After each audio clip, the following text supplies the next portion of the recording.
Good evening, all of you. Now we are talking about types of stress and strain. पहले class में हम देखे थे what is strain and what is stress. Now we are talking about types of stress and type of strain. Strain किसको बोलते थे हम पहले क्लास में देखे, stress को भी देखे थे. What is deformable body, what is rigid body. Now we are talking about types of stress and type of strain. तो पहले देखिए stress किसको बोलते हैं.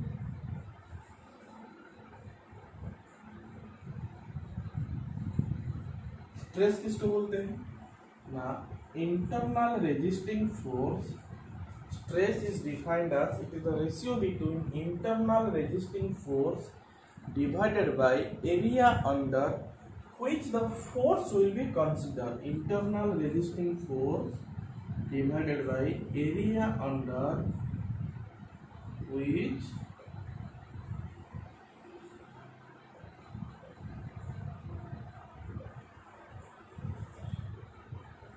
इसको बोलते हैं stress. Internal resisting force divided by area under which the force will be consider. इसको बोलते हैं स्ट्रेस. तो इसका यूनिट क्या होता है ना, न्यूटन पर एमएम स्क्वायर और न्यूटन पर मीटर स्क्वायर. और newton per metre square is said as pascal. समझ में आ रहा है. 1 newton per metre square equal to 1 pascal.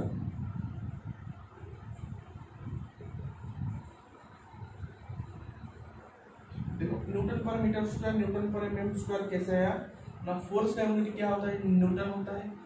Area का यूनिट क्या होता है ना, मीटर स्क्वायर होता है. तो 1 newton per metre square equal to 1 pascal. अगर देखो अगर हमको क्वेश्चन में 1 न्यूटन पर मीटर स्क्वायर दिया होता है, अगर 1/1 न्यूटन पर एमएम स्क्वायर दिया होता है, तो अगर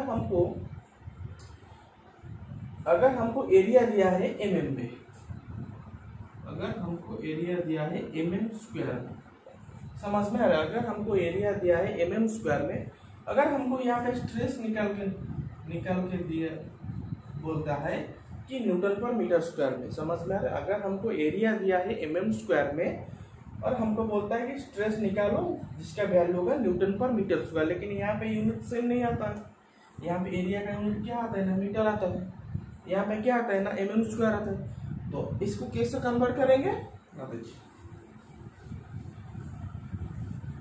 क्या होता है. हमको पता है 1 मीटर इक्वल टू 1000 mm. समझ में आ रहा है. 1 मीटर इक्वल टू 1000 mm. तो हम ऐसे भी लिख सकते हैं 1000 mm equal to 1 mm. 1000 mm equal to 1 metre. 1000 millimetre equal to 1 metre. और हम बोलते हैं 1 mm equal to 1 metre by 1000 equal to 10⁻³ metre. समझ में आ रहा है. अगर 1 मीटर को हम 1000 mm मानते हैं, तो 1000 mm को हम 1 मीटर मानते हैं. अगर 1 mm क्या हो जाएगा ना, 1000 इधर चला आएगा, डिवाइड हो जाएगा, तो ये वाला ऊपर चला जाएगा, तो 10⁻³ mm मीटर हो जाएगा. तो इसी हिसाब से देखिए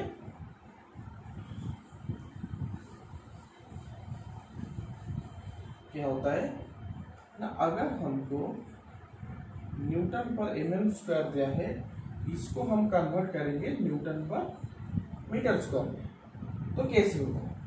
तो देखिए न्यूटन ऊपर में रहा, हमको पता चले 1 mm इक्वल टू 10⁻³ मीटर. तो यहाँ पे 10⁻³ मीटर डिवाइडेड बाई स्क्वायर. समझ में आ रहा है. तो n/10⁻⁶ मीटर स्क्वायर. तो n/10⁻⁶ मीटर स्क्वायर. तो ये वाला 10⁻⁶ ऊपर उठ जाएगा, तो क्या हो जाएगा ना, 10⁻⁶ न्यूटन पर मीटर स्क्वायर. तो क्या हो जाएगा ना, 10⁻⁶ पास्कल. 10⁻⁶ पास्कल हम इधर रखते हैं. 10⁻³ पास्कल. 10⁻⁶ हम किसको बोलते हैं ना, मेगा. तो मेगा पास्कल. समझ में आ रहा है. अगर हमको न्यूटन पर एमएम स्क्वायर में दिया है, अगर इसको हमको कन्वर्ट करना है न्यूटन पर मीटर स्क्वायर में, तो हम कैसे करेंगे ना, पहले एमएम को हमको मीटर में लाना पड़ेगा। हम जानते थे कि 1 मीटर 1000 mm होता है, तो 1 mm इक्वल टू 10⁻³ मीटर होता है। तो यहाँ पे मीटर का स्क्वायर हुआ है, तो यहाँ पे 1 mm इक्वल टू 10⁻³ मीटर, लेकिन वहाँ पे स्क्वायर हुआ है तो 10⁻³ मीटर का स्क्वायर डाल देंगे, तो यहाँ पे क्या है ना 10⁻⁻6 मीटर स्क्वायर। अगर वो 10⁻6 मीटर स्क्वायर ऊपर उठ जाएगा तो क्या है ना 10⁻6 न्यूटन पर मीटर स्क्वायर। हमको पता है कि newton per metre square equal to pascal, 1 pascal equal to 1 newton per metre square, तो 10⁻6 पास्कल, तो इसको हम बोलते हैं मेगा पास्कल। समझ में? अगर यहाँ पे क्या होता है, देखिए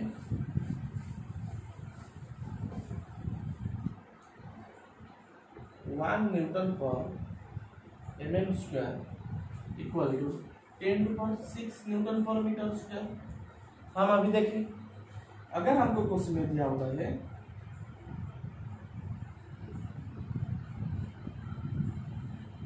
10⁻³ न्यूटन पर mm स्क्वायर, क्या होगा ना 10⁻³ न्यूटन पर mm स्क्वायर क्या होगा ना, देखो 1 newton per mm square equal 10⁻6 newton per metre square, तो 10⁻³ न्यूटन पर mm स्क्वायर 10⁻³ इधर चला आएगा, क्या हो जाएगा ना 10 क्या हो जाएगा यहाँ पे ना 10⁻9 न्यूटन पर मीटर स्क्वायर। समझ में आ रहा है?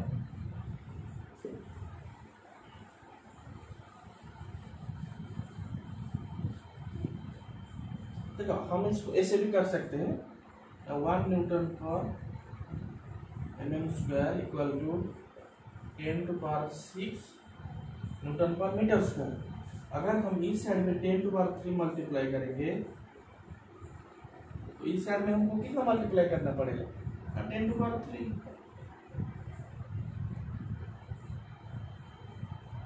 तो 10⁻3 newton per mm square equal to 10⁻9 newton per mm metre square.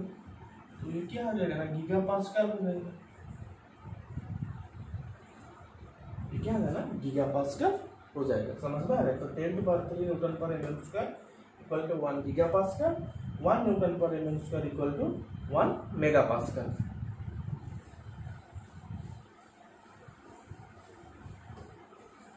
तो देखो हम अभी देखेंगे टाइप्स ऑफ स्ट्रेस। स्ट्रेस किसको बोलते हैं ना, internal resisting force divided by area under which the force is considered. Internal resisting force divided by area under which the force is considered. तो देखो यहाँ पे दो चीज आता है। पहला चीज क्या आता है ना, ऊपर में आता है फोर्स आता है, नीचे में क्या आता है ना एरिया आता है। ऊपर में रेजिस्टिंग फोर्स आता है, नीचे में एरिया आता है। तो ये फोर्स और एरिया के हिसाब से हम स्ट्रेस को दो तरीके से डिवाइड कर सकते हैं। समझ में आ रहा है? ये फोर्स और एरिया की हिसाब से हम स्ट्रेस को दो टाइप से डिवाइड कर सकते हैं। समझ में आ रहा है? कौन कौन से हिसाब से ना, फोर्स और एरिया के हिसाब से। तो देखो एरिया के हिसाब से हम स्ट्रेस को कैसे कैलकुलेट करेंगे ना, एरिया के हिसाब से स्ट्रेस दो टाइप से डिवाइड होता है। एरिया के हिसाब से स्ट्रेस 2 टाइप्स में डिवाइड होता है। क्या होता है ना, अगर कंसीडर एरिया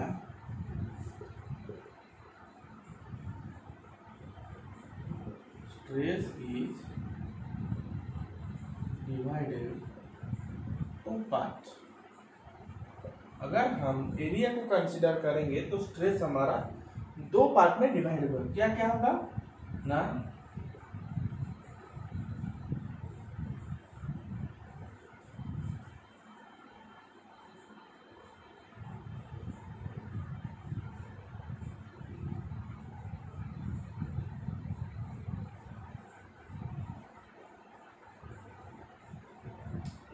एक हो जाएगा इंजीनियरिंग स्ट्रेस, एक हो जाएगा ट्रू स्ट्रेस। समझ में आ रहा है? According to our area the stress will be classified into 2 types, one is engineering stress and second is true stress. तो इंजीनियरिंग स्ट्रेस किसको बोलते हैं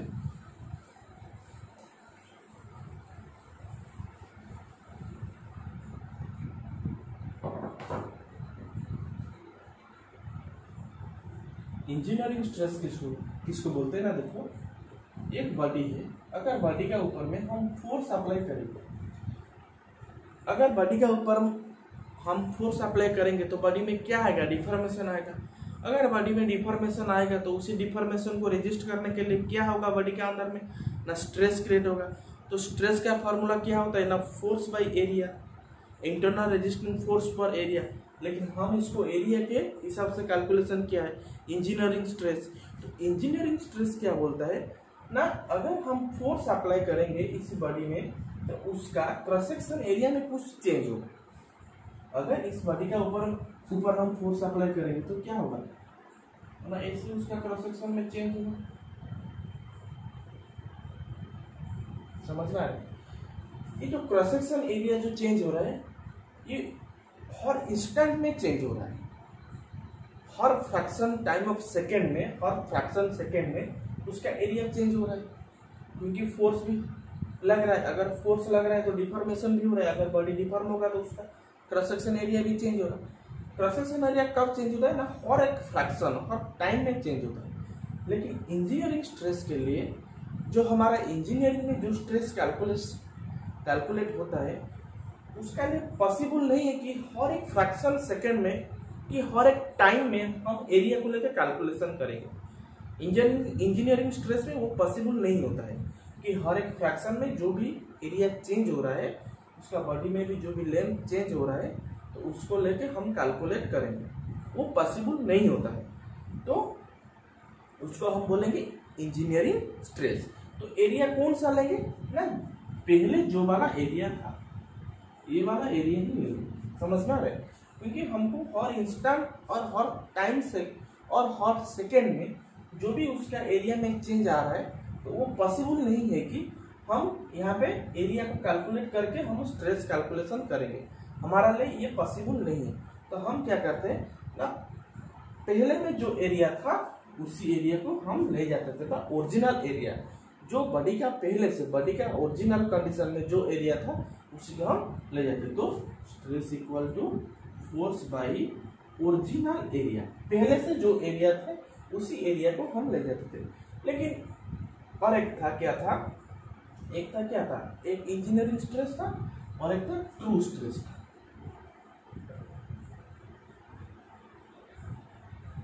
वो थे इंजीनियरिंग स्ट्रेस और थे ट्रू स्ट्रेस। तो ट्रू स्ट्रेस किसको बोलते हैं ना, ट्रू स्ट्रेस यहीं पे आता है ना, जो हर एक फ्रैक्शन सेकेंड में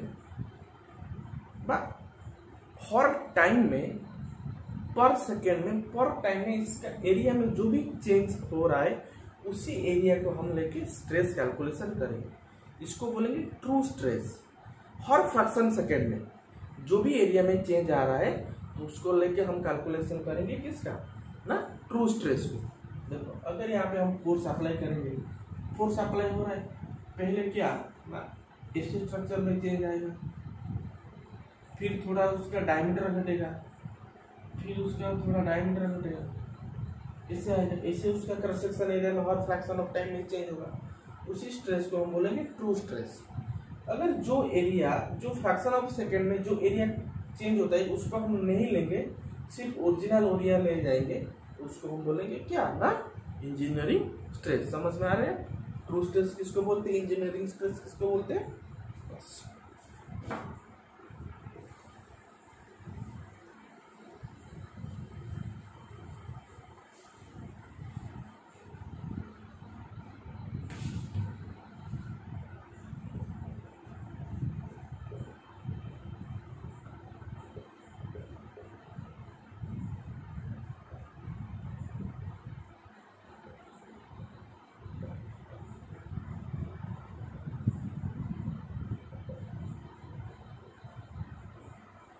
समझ में आ रहा है? तो एरिया के हिसाब से हमारा स्ट्रेस दो टाइप से होगा, एक होता है एक हो जाएगा इंजीनियरिंग स्ट्रेस, एक हो जाएगा ट्रू स्ट्रेस। इंजीनियरिंग स्ट्रेस किसको बोलते हैं कि हर एक फ्रैक्शन टाइम में हर एक सेकेंड में एरिया में जो चेंज होता है उसको हम लेके नहीं कैलकुलेशन कर सकते, तो हमको पहले ओरिजिनल एरिया लेना पड़ता है, तो उसको हम बोलते हैं इंजीनियरिंग स्ट्रेस। लेकिन ट्रू स्ट्रेस किसको बोलते हैं ना, हर एक फ्रैक्शन सेकेंड में जो भी एरिया चेंज आ रहा है तो वही एरिया को, हर एक फ्रैक्शन में जो भी एरिया चेंज आ रहा है तो वही एरिया को लेके हम जो भी स्ट्रेस निकालेंगे उसको बोलते हैं ट्रू स्ट्रेस। लेकिन वो पॉसिबल नहीं है हमारा इंजीनियरिंग में, अब कोई बॉडी का डिजाइन करने के लिए वो पॉसिबल नहीं होता है, समझ में आया। तो हम इंजीनियरिंग स्ट्रेस को लेते हैं। तो according to the area two types true stress engineer से, लेकिन अकॉर्डिंग टू द फोर्स हम पहले से बोला था कि स्ट्रेस दोनों का ऊपर डिपेंड करता है, एक होता है फोर्स, एक होता है एरिया। एरिया के हिसाब से दो टाइप से कैलकुलेशन हो गया, और फोर्स के हिसाब से भी उसका क्या होता है ना, क्लासिफिकेशन होता है। तो अकॉर्डिंग टू द फोर्स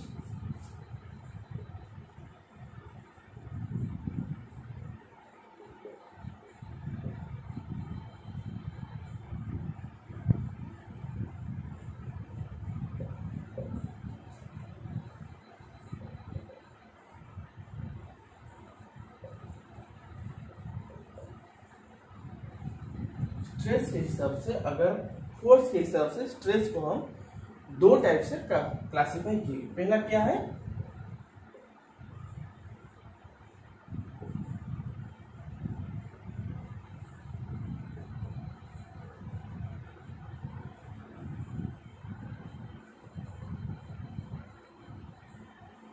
पहला होता है नॉर्मल स्ट्रेस, दूसरा होता है शियर स्ट्रेस। ये किसके हिसाब से कैलकुलेशन हुआ है ना, according to the force. Force के हिसाब से हमारा दो स्ट्रेस आता है, एक होता है नॉर्मल स्ट्रेस, एक होता है शियर स्ट्रेस। तो व्हाट इज नॉर्मल स्ट्रेस? अगर फोर्स नॉर्मल हो जाएगा तो स्ट्रेस भी क्या हो जाएगा, नॉर्मल हो जाएगा। अगर फोर्स शियर हो जाएगा तो स्ट्रेस भी क्या हो जाएगा ना, शियर हो जाएगा। देखो थोड़ा कॉमन सेंस लगा, स्ट्रेस का फॉर्मूला क्या है ना, फोर्स बाई एरिया। अगर फोर्स नॉर्मल हो जाएगा तो स्ट्रेस भी क्या हो जाएगा, नॉर्मल हो जाएगा। अगर फोर्स शियर हो जाएगा तो स्ट्रेस भी क्या होगा ना, शियर हो जाएगा। अगर हमको नॉर्मल फोर्स क्या है, what is normal force? Normal force body का ऊपर में एक्टिंग करेगा तो बॉडी में नॉर्मल स्ट्रेस आएगा। अगर बॉडी का ऊपर में शियर फोर्स एक्टिंग करेगा तो बॉडी में शियर स्ट्रेस आएगा। लेकिन नॉर्मल फोर्स किसको बोलते हैं? Normal force is the force which acting in the axial direction of body. Normal force is the force which acting axial direction of a body and acting perpendicularly. Those force which acting perpendicular on the axis of the body is known as axial force और normal force। समझ में आ रहा है? तो normal force किसको बोलते हैं ना, जो फोर्स एक्सिस के एलंग लगता है बा एक्सिस को परपेंडिकुलर होके लगता है, तो उसको हम बोलेंगे कौन सा फोर्स ना, नॉर्मल फोर्स। देखते हैं किसको बोलते हैं नॉर्मल फोर्स, किसको बोलते हैं शियर फोर्स।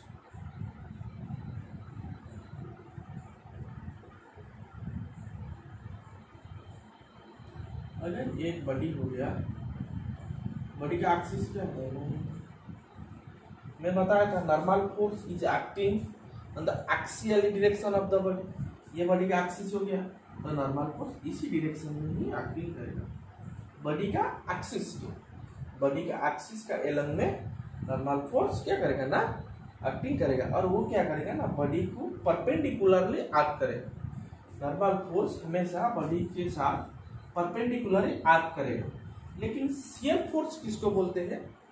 देखो अगर ये एक बॉडी है, समझ में आ रहा है, अगर ये एक बॉडी है, अगर एक बॉडी है इस शेप का, ऐसे बना हुआ होता है, ऐसे इस शेप का बना हुआ होता है। इस साइड जैसे शेप का है, इस साइड भी ऐसे शेप का है।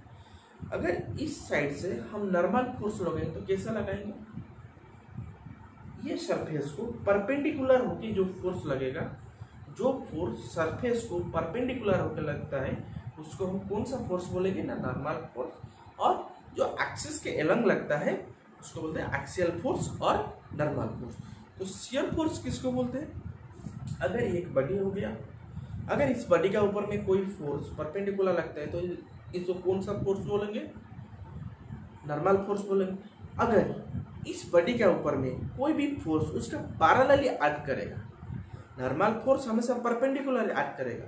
अगर एक बॉडी के ऊपर में एक परपेंडिकुलर फोर्स एक्टिंग कर रहा है और एक नॉर्मल फोर्स एक्टिंग कर रहा है, तो उसका अंदर में जो भी स्ट्रेस क्रिएट होगा उसको हम बोलेंगे नॉर्मल स्ट्रेस। लेकिन व्हाट इज शियर स्ट्रेस? ना बॉडी के ऊपर में जब शियर फोर्स एक्टिंग करे तो व्हाट इज शियर फोर्स? ना shear force is a type of force which acting parallel in the body. Normal force is acting perpendicular, लेकिन shear force is acting parallel. देखो अगर ये एक बॉडी है, ये भी एक बॉडी है, अगर इस बॉडी के ऊपर में हम ऐसे फोर्स लगाएंगे तो ये वाला जो फोर्स, ये वाला बॉडी जो इस बॉडी के ऊपर में जो फोर्स लगा रहा है वो कैसे लगा रहा है ना, पैरेलली लगा रहा है। बॉडी के ऊपर में शियर कर रहा है, बॉडी के ऊपर में परपेंडिकुलर नहीं हो रहा है, बॉडी के ऊपर में शियर हो रहा है, बॉडी के ऊपर में पैरेलल हो रहा है। समझ में आ रहा है? तो इसको बोलते हैं शियर फोर्स। अगर इसी फोर्स का कारण में जो भी स्ट्रेस क्रिएट होगा बॉडी में उसको हम बोलेंगे शियर स्ट्रेस।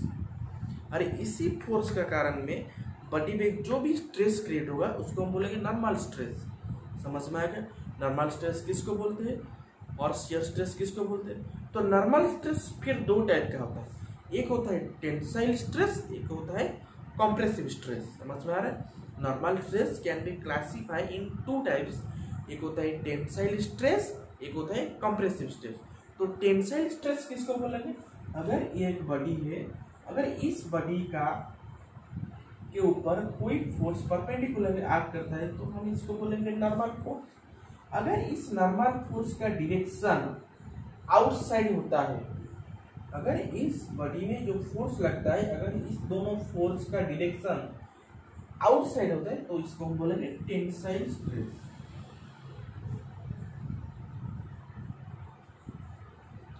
क्यों बोलेंगे टेंसाइल स्ट्रेस? ना इसका ऊपर में क्या हो रहा है ना, टेंसाइल फोर्स एक्टिंग कर रहा है, बॉडी के ऊपर में टेंसाइल फोर्स एक्टिंग कर रहा है। अगर टेंसाइल फोर्स बॉडी के ऊपर में एक्टिंग करेगा तो बॉडी में कौन सा स्ट्रेस आएगा? टेंसाइल स्ट्रेस आएगा। तो टेंसाइल फोर्स किसको बोलते हैं? जो फोर्स बॉडी का प्रॉपर्टी में चेंज करता है ना, कौन सा प्रॉपर्टी में चेंज करता है ना, तो प्रॉपर्टी ऑफ डक्टिलिटी प्रॉपर्टी में जो फोर्स उसका प्रॉपर्टी चेंज करता है, और डक्टिलिटी प्रॉपर्टी को जो फोर्स शो करता है उसका हम बोलेंगे टेंसाइल फोर्स। समझ में आ रहा है? जो खींचने वाला फोर्स, पुश दबाने वाला फोर्स नहीं, जो खींचने वाला फोर्स जो कि कुछ डक्टिलिटी वाला प्रॉपर्टी इंड्यूस कर रहा है, कुछ डक्टिलिटी वाला प्रॉपर्टी क्रिएट कर रहा है, उसी फोर्स को हम बोलेंगे टेंसाइल फोर्स, खींचने वाला फोर्स। जो आउटसाइड फोर्स, एक बॉडी में जो आउटसाइड में जो फोर्स लगता है उसको बोलते हैं टेंसाइल फोर्स और खींचने वाला फोर्स। कंप्रेसिव फोर्स किसको बोलते हैं?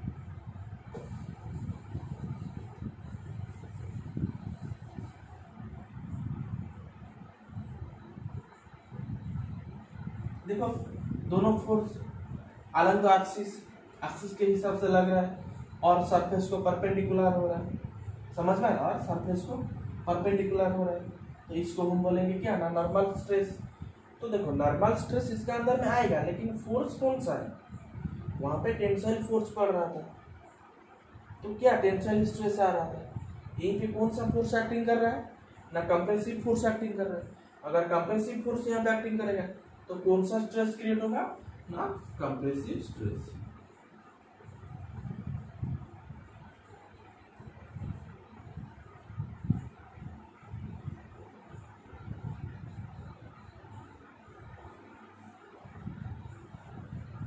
समझ में आ रहा है? इसको बोलते हैं टेंसाइल स्ट्रेस, इसको बोलते हैं कंप्रेसिव स्ट्रेस।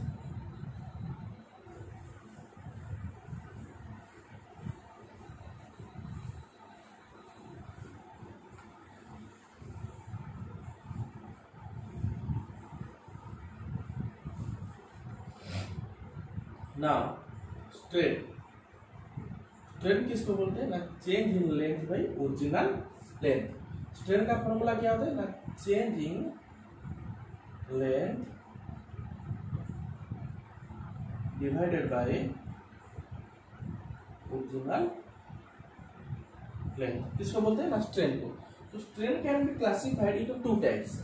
स्ट्रेन भी हमारा क्लासिफाई होता है दोनों तरीके से, due to depending upon change in length की चेंज के हिसाब से स्ट्रेन भी दोनों टाइप से क्लासिफाई होता है। जैसे स्ट्रेस दोनों टाइप से क्लासिफाई होता है, एक होता है नॉर्मल स्ट्रेस, एक होता है शियर स्ट्रेस। ऐसे भी क्या ना स्ट्रेन भी दोनों टाइप से कैलकुलेट क्या ना क्लासिफाई होता है। क्या क्या होता है ना, एक होता है नॉर्मल स्ट्रेन,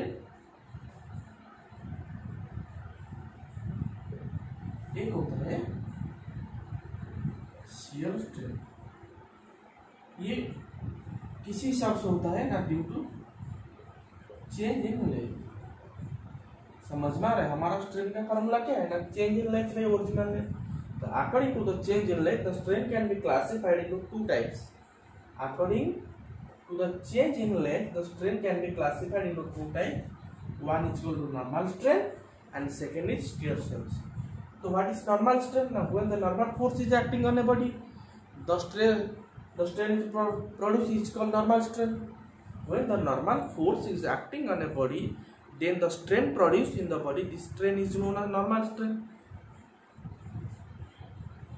अगर एक बॉडी है, अगर इस बॉडी का ऊपर में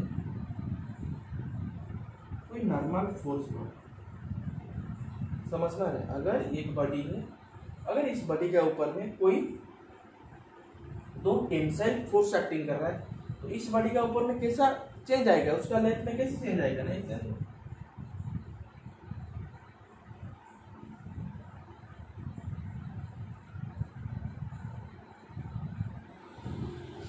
ऐसे आएगा चेंज। तो ये जो चेंज हो गया del L by L, original length इतना था, इतना इतना चेंज हुआ तो डेल एल बाई एल। ऐसे कंप्रेसिव स्ट्रेन में कैसे होता है ना, अगर दोनों साइड का फोर्स कंप्रेस एक्टिंग करेगा तो उसका शेप कैसे हो जाएगा, कैसे हो जाएगा, कितना चेंज इन लेंथ हुआ ना, पहले था इतना, दोनों को सब्ट्रैक्ट कर देंगे डिवाइडेड बाय ओरिजिनल लेंथ। समझ में आ रहा है। तो इसको बोलते हैं normal strain due to the tensile force and compressive force. तो what is shear strain, this strain is produced by the shear force. जैसे व्हाट इज नॉर्मल स्ट्रेन होता है, नॉर्मल स्ट्रेन कैसे प्रोड्यूस होता है ना, by acting of normal force. Normal force is known as basically tensile force and compressive force.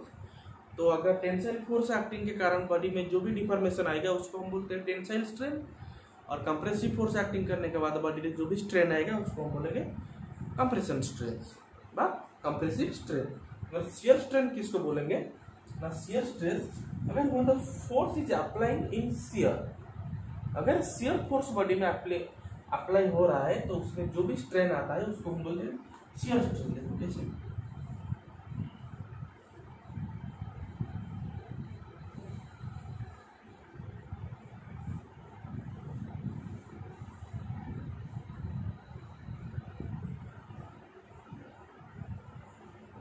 मान लो एक body है, समझ में आ रहा है, एक बॉडी, अगर शियर फोर्स इस बॉडी में कैसे एक्टिंग करेगा,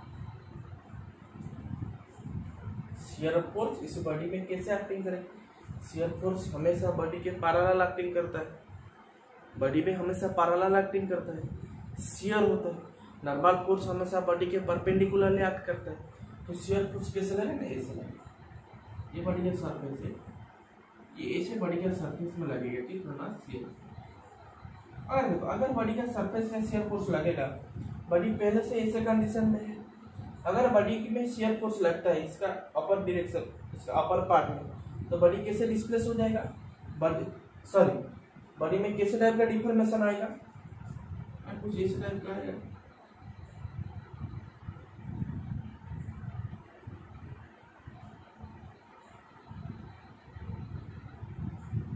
कुछ इस टाइप का आएगा ना। देखो, अगर एक बॉडी है, पहले से था बॉडी का स्ट्रक्चर है, तो अगर बॉडी में शियर फोर्स लग रहा है तो बॉडी में कुछ डिफॉर्मेशन होगा, तो उसी डिफॉर्मेशन को हम बोलेंगे शियर स्ट्रेन। तो कैसे टाइप का डिफॉर्मेशन होगा, बॉडी का स्ट्रक्चर पहले ऐसे था, अगर शियर फोर्स अप्लाई करेगा तो बॉडी का स्ट्रक्चर कैसे हो जाएगा ना, ऐसे स्ट्रक्चर हो जाएगा। तो ये इसका जो चेंज हुआ, जो स्ट्रेन में जो चेंज हुआ उसको अगर हम फाई ले जाते हैं, समझ में आ रही, इसको हम ले जाते हैं बी डैश, इसको हम ले जाते हैं सी डैश, समझ में आ रहा है। तो कितना चेंज हुआ, change in length A B dash minus A B divided by A B, समझ में आ रहा है। तो कितना चेंज है ना, B dash B divided by A B, इतना ही उस बॉडी में due to acting of shear force is known as shear strain. समझ में आ रहा है?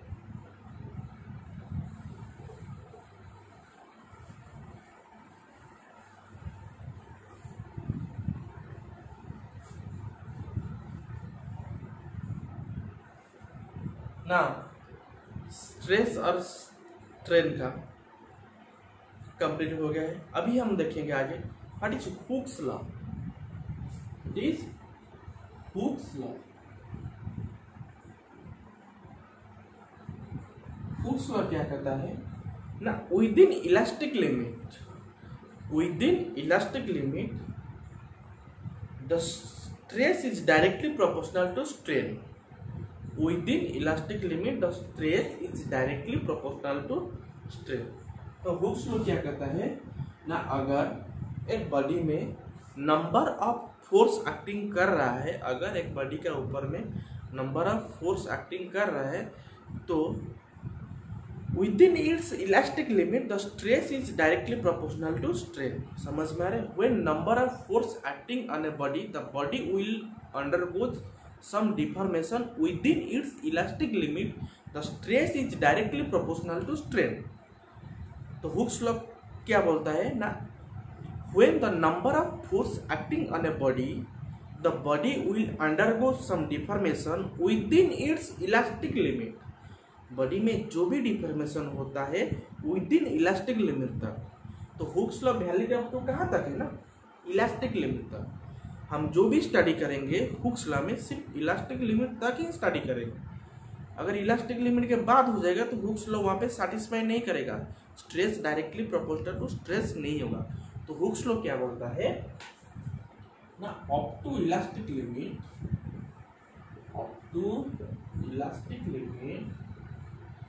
The stress is directly proportional to strain. समझ में आ रहा है? Within elastic limit the stress is directly proportional to the strain. तो stress is directly proportional to strain. अगर स्ट्रेन बढ़ेगा तो बॉडी में क्या होगा, स्ट्रेस बढ़ेगा। अगर बॉडी में स्ट्रेन घटेगा तो बॉडी में स्ट्रेस घटेगा। अगर बॉडी में ज्यादा डिफॉर्मेशन होगा तो स्ट्रेन भी ज्यादा होगा। चेंज इन लेंथ ज्यादा होगा, अगर चेंज इन लेंथ ज्यादा होगा तो स्ट्रेन का वैल्यू भी ज्यादा होगा। अगर स्ट्रेन का वैल्यू ज्यादा होगा तो स्ट्रेस का वैल्यू भी ज्यादा रहेगा। अगर स्ट्रेन का वैल्यू क्या करना, डिक्रीज करेगा तो स्ट्रेस का वैल्यू डिक्रीज करेगा। तो स्ट्रेस का वैल्यू हमेशा स्ट्रेन के ऊपर में डिपेंड करता है। तो बॉडी में पहले से स्ट्रेन आएगा, ओके, बॉडी में पहले से स्ट्रेन आएगा तो उसी स्ट्रेन के हिसाब से बॉडी में उसके बाद स्ट्रेस आएगा। उसी डिफॉर्मेशन को रेजिस्ट करने के लिए जो फोर्स आएगा उसको हम बोलेंगे स्ट्रेस बोलेंगे। समझ में आ रहा है? तो stress is directly proportional to strain. तो देखो इलास्टिक लिमिट किसको बोलते हैं ना, इलास्टिक लिमिट किसको बोलते हैं ना, elasticity is a property of a material. Property of a material मतलब क्या होता है ना, ये एक मटेरियल का एक कैरेक्टरिस्टिक को शो करता है। It is a property of a material when the force will be applied on the body will B undergoes deformation and the force will be leave on the body, then the body will be regain its original position। समझ में आ रहा है? when the number of force applied on a body then the body will be undergo some deformation and when the force will be lifted and the force will be leave the body will be regain its original position। उसका मतलब क्या होता है ना, अगर एक body के ऊपर में हम कुछ फोर्स अप्लाई करेंगे तो बॉडी में कुछ डिफॉर्मेशन होगा। अगर हम फोर्स लिफ्ट कर देंगे तो जो भी डिफॉर्मेशन हुआ था वो फिर उसका ओरिजिनल पोजीशन पे चलेगा। तो वो जो डिफॉर्म हो रहा है फोर्स एक्टिंग करने का बाद, फिर फोर्स लिफ्ट करने का बाद जो ओरिजिनल पोजीशन को चले आ रहा है उसको हम बोलेंगे, वही वाला प्रॉपर्टी को हम बोलेंगे इलास्टिसिटी। देखिए अगर ये बॉडी है, मानो उसका लेंथ है 10 मीटर, 10 मीटर। अगर हम फोर्स अप्लाई कर रहे हैं दोनों साइड में तो उसका लेंथ इंक्रीज होगी, क्या हो गया 70 metre. After lifting the force the body will be found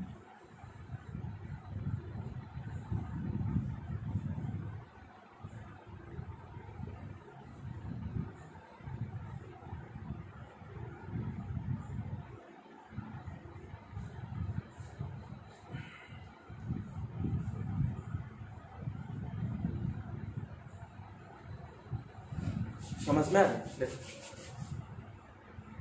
क्या हो रहा है?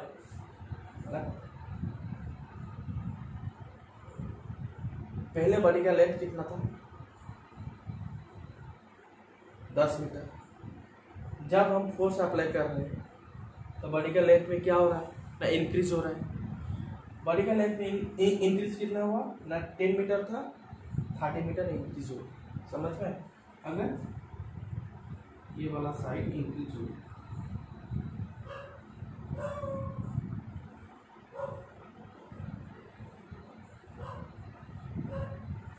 ये वाला साइड क्या हो रहा है ना? इंक्रीज होता है। ये बॉडी का इनिशियल कंडीशन है। अगर इस कंडीशन में हम फोर्स अप्लाई कर रहे हैं तो बॉडी का कुछ लेंथ में चेंज हो रहा है। अगर वही फोर्स को हम लिफ्ट कर देते तो बॉडी फिर वही कंडीशन में चले जाते हैं। तो इस प्रॉपर्टी को बोलते हैं हम इलास्टिसिटी प्रॉपर्टी। समझ में आ रहा है? तो Hooke's law up to valid in the elastic limit.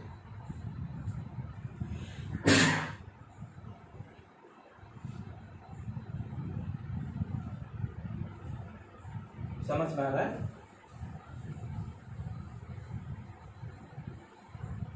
The stress is directly proportional to strain। तो प्रोपोर्शनल सिंबल हमको हटाने के लिए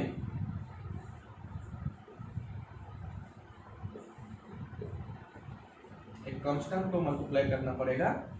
वही कांस्टेंट ही बोलता है क्या ना हुक्स लॉ। समझ में आ रहा है? तो ये हमारा क्या होता है? ना स्ट्रेस होता है, ये क्या होता है? ना स्ट्रेन होता है, ये क्या होता है? ना यंग्स मॉडुलस। इसको बोलते हैं यंग्स मॉडुलस। तो यही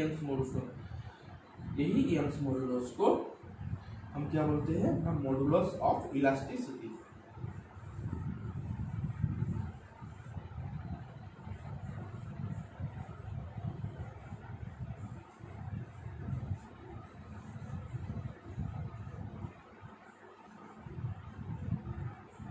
समझना? तो stress is directly proportional to strain. When proportional symbol will be left, there will be a constant will be multiplied. So this constant is known as capital E, which constant is known as Young's modulus.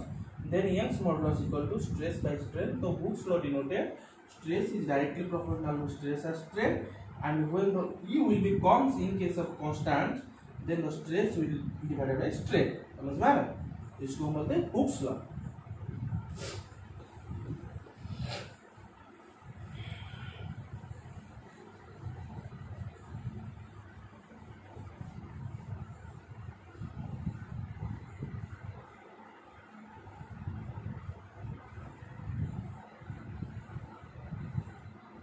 Okay, next class में हम और कुछ देखेंगे। Wish you a very good night, bye.